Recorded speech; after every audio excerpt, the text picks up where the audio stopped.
बच्चों, इस वीडियो में हम लोग सॉल्व करेंगे एनसीईआरटी के एक्सरसाइज 13.3 का क्वेश्चन नंबर 5।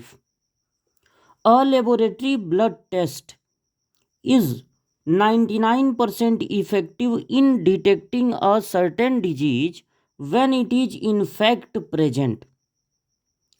जब एक लेबोरेटरी ब्लड टेस्ट करती है तो 99% बार ऐसा होता है कि वो बीमारी को पकड़ लेती है, मतलब बता देती है कि हाँ ये बीमारी है।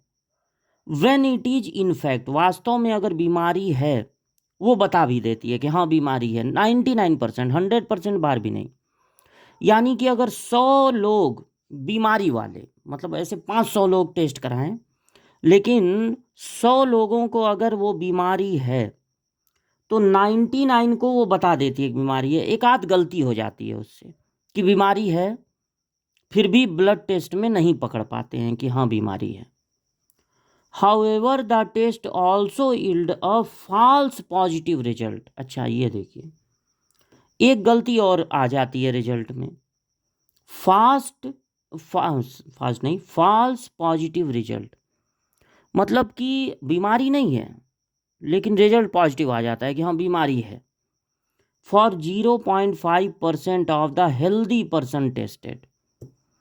अब अगर एक हेल्दी पर्सन टेस्ट कराए तो जनरली यही होगा कि वो बताएगी नहीं नहीं आप बीमार नहीं हो, बट बहुत कम 0.5%। उसको बाद में एक्सप्लेन भी किया, that is if a healthy person is tested then with probability point, अगर आप परसेंट हटाएंगे तो अपॉन में हो जाएगा 100, और अगर 100 से इसको डिवाइड करेंगे तो आएगा 0.005, मतलब 0.005। यानी हर 1000 लोगों में, 1000 लोगों में 5 लोगों को वो बता दे, हेल्दी होते हैं तब भी बता देती है कि आपको बीमारी है। तो टेस्ट रिजल्ट मतलब एकदम 100% सही नहीं है। The test with imply he has the disease. If 0.1% of the population actually has disease, अगर पॉपुलेशन का 0.1% के को वाकई में वो बीमारी है, what is the probability that a person has disease given given that his test result is positive. तो इस बात की क्या प्रोबेबिलिटी है कि उस आदमी को बीमारी हो। मतलब एक आदमी चुना गया और गिवन दैट पाया गया कि उसका रिजल्ट पॉजिटिव आया है, लेकिन रिजल्ट तो कभी कभी गलत भी बताता है। तो रिजल्ट बता रहा है कि उसको बीमारी है, लेकिन इस बात की क्या प्रोबेबिलिटी है कि वाकई में उसको बीमारी हो। रिजल्ट ये बताया है कि उसको बीमारी है, लेकिन उसको वाकई में बीमारी हो, इस बात की प्रोबेबिलिटी निकालनी है। तो देखिए यहाँ पर दो कंडीशन है, या तो उस पर्सन को डिजीज होगा और या तो नहीं होगा। तो डिजीज को, टू हैव डिजीज को अगर हम डी से रिप्रेजेंट करें तो देखिए यहाँ पर दो कैटेगरी है, या तो बीमारी होगी या तो बीमारी नहीं होगी। अब एक ही पर्सन चुना गया तो या तो वो बीमार वालों में से चुना जा गया होगा और या तो हेल्दी में से चुना गया होगा। और कंडीशनल भी है, मतलब ये पता है कि उसका रिजल्ट पॉजिटिव आया है। तो यहाँ पर चूंकि दो ग्रुप हैं लेकिन पर्सन एक ही ग्रुप से चुना गया है और कंडीशनल भी है, बता दिया गया है कि उसका रिजल्ट पॉजिटिव आया है, तो यहाँ पर लगेगा बाइज थियरम। बाइज थियरम जब भी लगाना हो तो सबसे पहले हम ई को सपोज कर लेते हैं। जो कंडीशन होता है, यानी जो हमको पता है वो ई होता है। तो क्या पता है हमको? टेस्ट रिजल्ट पॉजिटिव आया है, ये हमको पता है। तो टेस्ट रिजल्ट इज पॉजिटिव, मतलब टेस्ट बता रहा है कि उसको बीमारी है। अब बाइज थियरम अगर लगाएंगे तो देखिए ये तो पता ही है कि टेस्ट बता रहा है कि उसको बीमारी है। अब इस बात की प्रोबेबिलिटी कि वाकई उसको बीमारी हो, वाकई उसको डिजीज हो, तो बाइज थियरम का फार्मूला कैसे लिखते हैं? ऊपर वाली प्रोबेबिलिटी पहले लिख देते हैं और फिर प्रोबेबिलिटी उल्टा करके, तो ई बाई हो जाएगा ई डी। और एक बार यही दोनों सिचुएशन के लिए लिखेंगे, मतलब जब डिजीज हो और जब डिजीज ना हो, यानी आप उसको कहते हैं हेल्दी पर्सन। हेल्दी को आप रिप्रेजेंट कर सकते हैं एच से। तो एक बार ये आप लिख देंगे डी के लिए, मतलब डिजीज हो, और प्लस लगा के एक बार आप लिख देंगे हेल्दी के लिए, मतलब डिजीज ना हो, हेल्दी हो।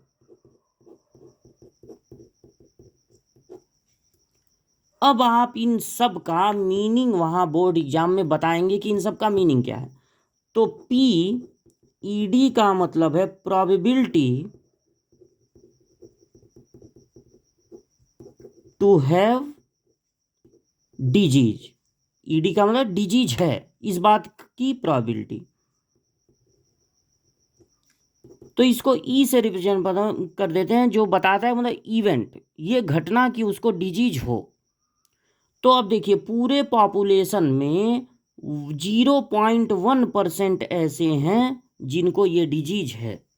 फिर आप लिखेंगे कि क्या मतलब है प्रोबेबिलिटी ई एच, यानी probability to not have the disease, यानी टू बी हेल्दी। तो अब देखिए पूरे पॉपुलेशन में अगर 0.1% को ये बीमारी है, तो 100% माइनस 0.1%, यानी 99.9% लोगों को ये बीमारी नहीं होगी, मतलब 99.9 बाई 100, डेसिमल हटाएंगे तो हो जाएगा 1000। फिर आप बताएंगे कि क्या मतलब है probability E by E D का। तो probability E by E D,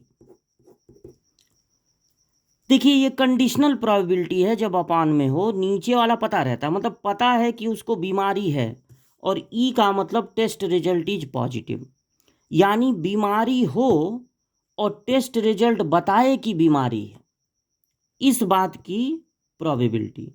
तो probability that test result is positive when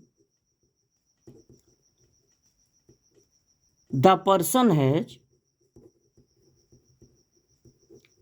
disease, मतलब पर्सन को डिजीज हो और रिजल्ट भी यही बताए कि डिजीज है, तो इस बात की प्रोबेबिलिटी स्टार्टिंग में दिया है कि अगर एक्चुअल में इनफैक्ट उसको डिजीज हो और ब्लड टेस्ट भी बताए कि डिजीज है, तो इसकी प्रोबेबिलिटी है 99%, यानी 99/100। अब आपको बताना है probability E by E H का क्या मतलब है। Probability E by E H का मतलब है कि वो पर्सन हेल्दी हो, मतलब उसको बीमारी न हो। फिर भी ई का क्या मतलब है, टेस्ट रिजल्ट इज पॉजिटिव, उस आदमी को बीमारी न हो लेकिन टेस्ट रिजल्ट बताए कि उसको बीमारी है, तो ऐसा यहाँ बीच में दिया हुआ है 0.5%। However the test also yield a false positive result, मतलब हेल्दी हो लेकिन रिजल्ट पॉजिटिव बताए, मतलब वो रिजल्ट फॉल्स हो, इस बात की प्रोबेबिलिटी। तो probability that test result is positive even the person is healthy, मतलब पर्सन हेल्दी हो लेकिन टेस्ट ये बता दे कि उसको बीमारी है, गलत रिजल्ट दे दे, तो इस बात की प्रोबेबिलिटी है 0.5%, मतलब 0.5/100, डेसिमल हटाएंगे तो यहाँ पर एक जीरो बढ़ जाएगा। अब जब ये सारी चीज़ें हम लोगों ने बोर्ड एग्जाम में बता दी, तो ये सारी वैल्यू अब यहाँ पे रखनी है, यहाँ पे सारी वैल्यू रखनी है। तो प्रोबेबिलिटी डिजीज होने की प्रोबेबिलिटी है 0.1, यानी 0.1/100, या डेसिमल हटा दीजिए तो 1/1000। तो डिजीज हो इस बात की प्रोबेबिलिटी है 1/1000। और फिर दूसरा है इनटू क्या है, प्रोबेबिलिटी ई अपॉन ई डी, यानी 99/100। तो ये हो जाएगा 99/100। नीचे पहले यही होगा 1/1000 और 99/100 प्लस। अब क्या है, हेल्दी पर्सन हो इस बात की प्रोबेबिलिटी, तो हेल्दी होने की प्रोबेबिलिटी आई है 3/9/1000। तो 999/1000 इंटू, अब इसके बाद क्या है, probability E by E H. तो probability E by E H कितना आया था, 5/1000। अब देखिए ये 3 और 2, 5 जीरो यहाँ, 5 जीरो यहाँ, और 3 और 2, 5 जीरो यहाँ, इतना कैंसिल हो गया। तो ऊपर बचा 99, नीचे बचा 99 प्लस, इनका मल्टीप्लाई कर लीजिए। तो 5 9 जा 45 को 5 4 बचा, 5 9 जा 45 और 4 49, फिर 4, फिर 5 9 जा 45 और 4 49, बाई क्या होगा 10। अब एलसीएम लेंगे तो 99/10 एलसीएम होगा तो 990 प्लस 4995। अब 990 इस डिवाइड को मल्टीप्लाई में चेंज करेंगे तो रेसिप्रोकल हो जाएगा, 10 अपॉन इतना, 990 प्लस 4995। तो ये हो गया 990 अपॉन 5 और 0 5, 9 9 18 को 8 1 बचा, 9 9 18 और 1 19 को 9 1 बचा, और ये 5।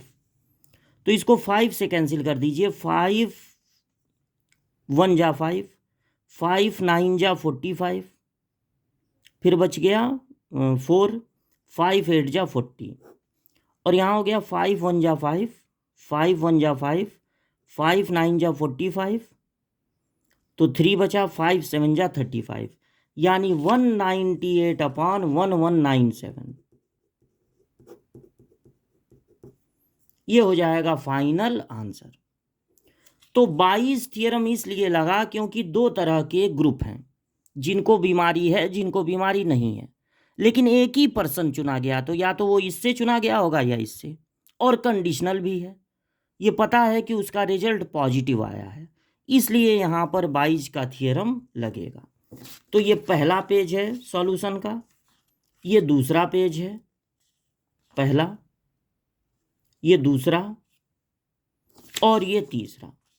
तो फाइनल आंसर आ रहा है 198/1197।